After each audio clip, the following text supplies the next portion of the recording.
Black Self-Publishing is a collaborative research project from the American Antiquarian Society. It celebrates the work of many, perhaps one day including you.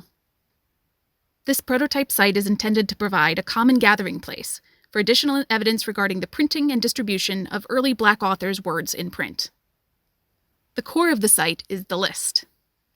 It contains records describing books, broadsides, pamphlets, and more written by African American authors before the 20th century that were self-published, meaning the author paid for the printing. The website has more about the definitions and methodology we used, and we have begun analyzing some of the data, but this is just the beginning. We welcome your contributions. If you're a teacher, we would love to work with you on distance learning initiatives to take this work in new directions. If you're a student, you may benefit from class projects with real intellectual stakes that can advance scholarship. As an example, we've already mapped the places of publication of the Black self-published books on this site, but a class project might map the travels of one author, selling a self-published book, such as William Still's Underground Railroad.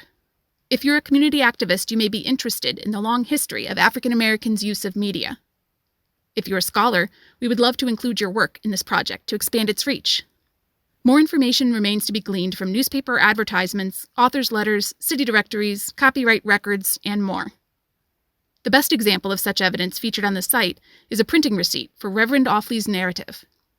It reveals the previously unknown printer, the number of copies, and how the printing costs were paid back by the author.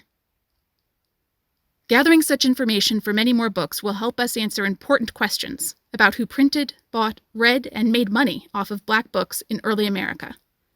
Together we can better understand this fascinating chapter of the American story.